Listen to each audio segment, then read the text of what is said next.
Another thing was Peter Kanaris came down here from the Newport Richey area. His business is up in that location. It's like almost a 3-hour drive from here, north of Tampa.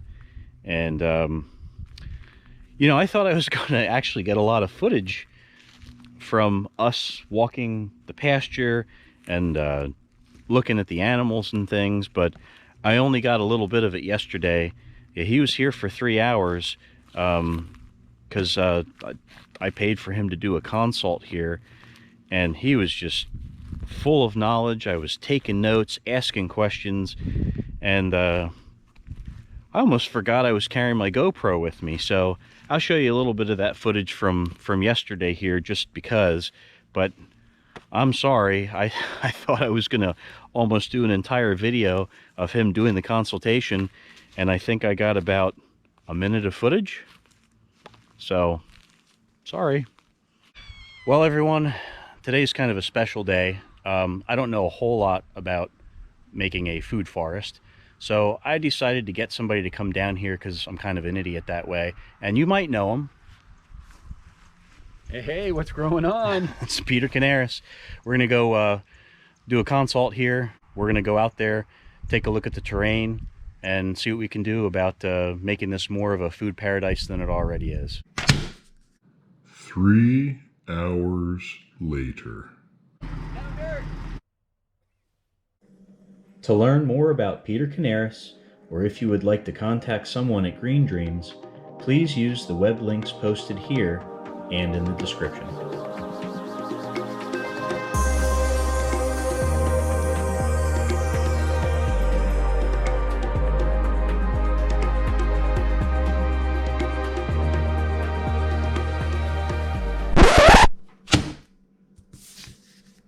And now, back to the OctNovDember update.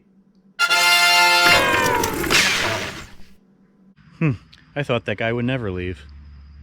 Now that we have less rain, some of the manure that the chickens leave from underneath their shelter mobiles, it looks like it piles up some, but it's amazing how it doesn't really kill the grass or burn the grass up like a commercial fertilizer would.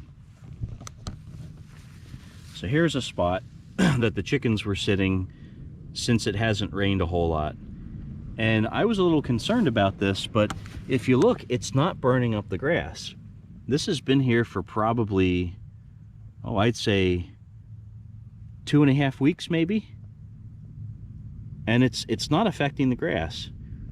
Now we get a good heavy dew, so you can imagine this gets wet virtually every morning and slowly breaks down. And what I may do is I may bring, you know, a rake out here and spread this out a little bit.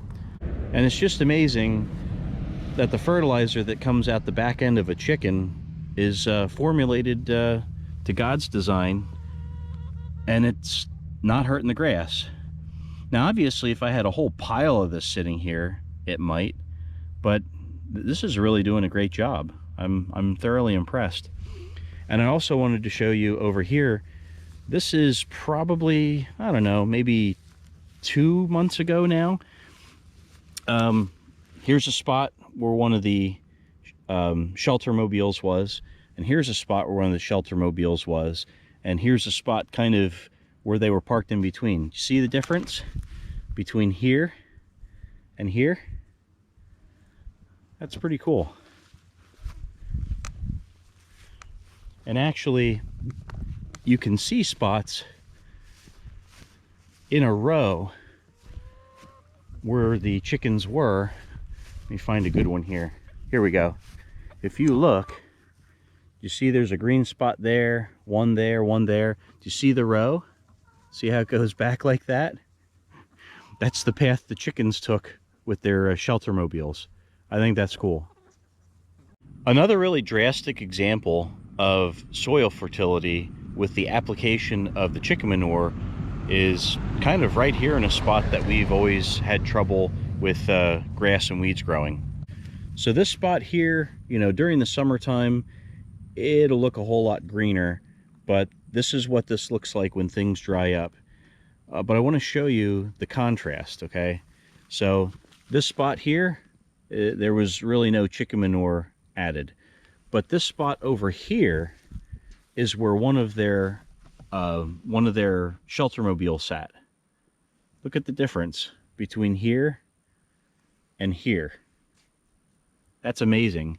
And then if you move over, here's kind of a spot where the shelter mobile did not sit. And then here is a spot where one did sit. Here's a spot where one didn't sit. And here's a spot where one did sit. Again, that's cool. Probably one of the other things that's fairly impressive about this is also the length of time that it is making the ground fertile. So here's a spot. I can see it. I don't know if you can see it as well. But here's a spot where the chickens were, a spot they were not, one where they were, a spot where they weren't, and then, you know, the third shelter mobile kind of sat right here. And this area is at least 3 months old, possibly more. So that's pretty impressive. And that's just one thing that we're doing right about trying to increase fertility. Did I mention that's pretty cool?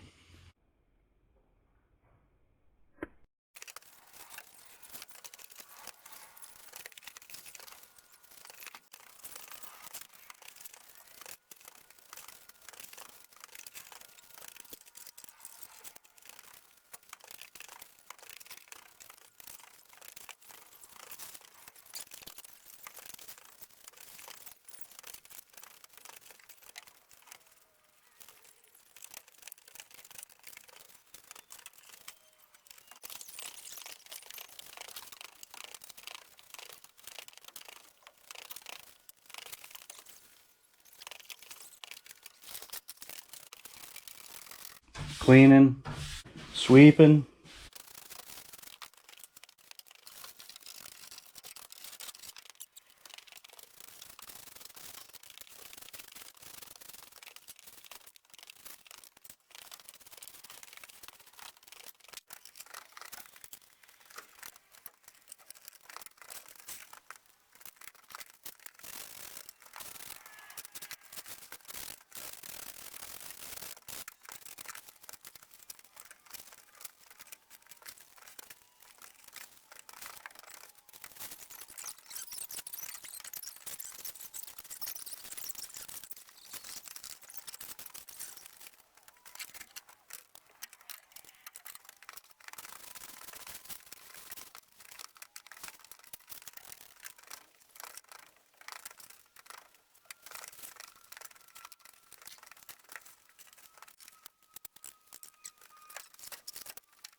Well, I think you've probably seen enough cleanup, at least for a time lapse.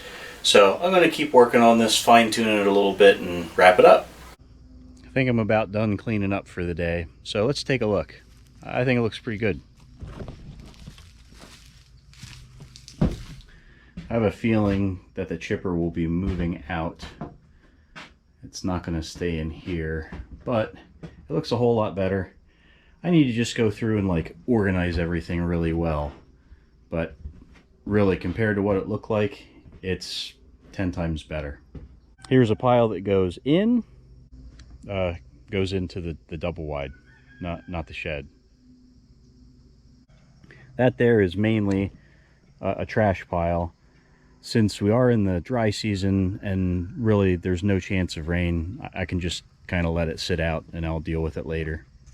It does give one a nice feeling inside, you know, a sense of accomplishment when you get something like that done.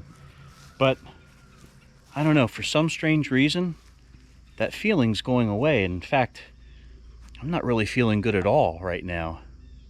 I wonder why.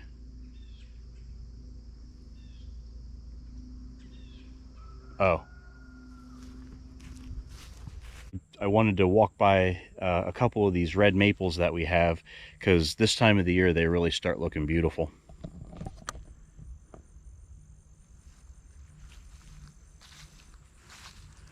And as the next 2 months go by, they'll look even better than this.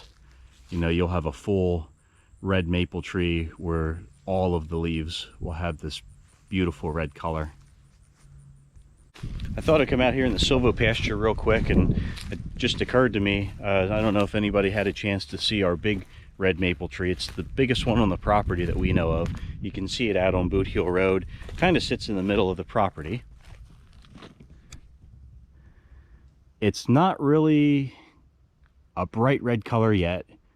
You know, you can see a good bit of red in there mixed with the green, but I'm going to keep my eye on this particular tree, and hopefully sometime soon in the future it'll have that real nice red color to it, like it did last year. It was a beautiful red color, you know, the whole tree, and I'll see if I can get you some video footage of that.